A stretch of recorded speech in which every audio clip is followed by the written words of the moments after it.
أعوذ بالله من الشيطان الرجيم.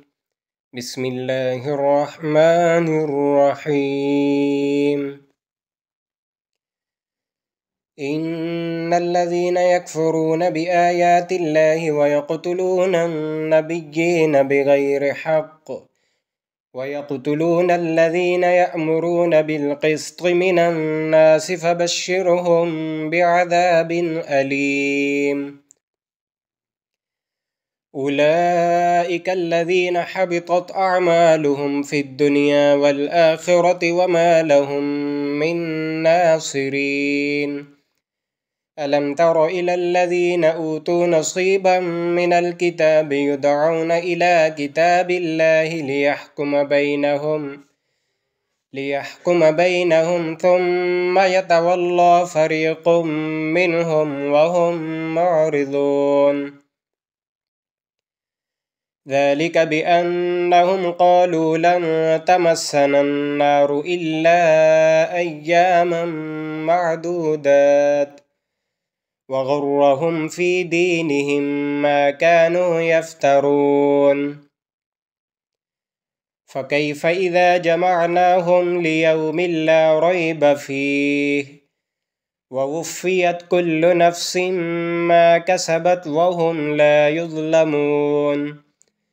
قل اللهم مالك الملك تؤتي الملك من تشاء وتنزع الملك ممن تشاء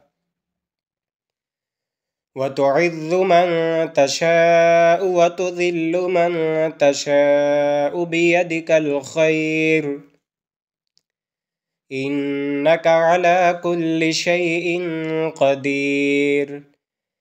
تولج الليل في النهار وتولج النهار في الليل وتخرج الحي من الميت وتخرج الميت من الحي وترزق من تشاء بغير حساب.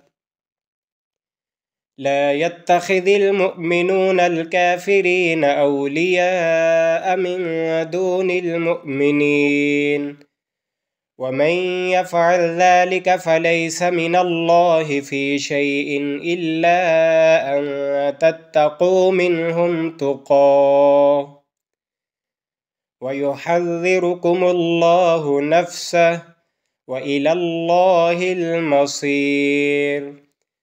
قل إن تخفوا ما في صدوركم أو تبدوه يعلمه الله ويعلم ما في السماوات وما في الأرض والله على كل شيء قدير. يوم تجد كل نفس ما عملت من خير محضرا وما عملت من سوء تود لو أن بينها وبينه أمدا بعيدا ويحذركم الله نفسه والله رؤوف بالعباد. صدق الله العظيم.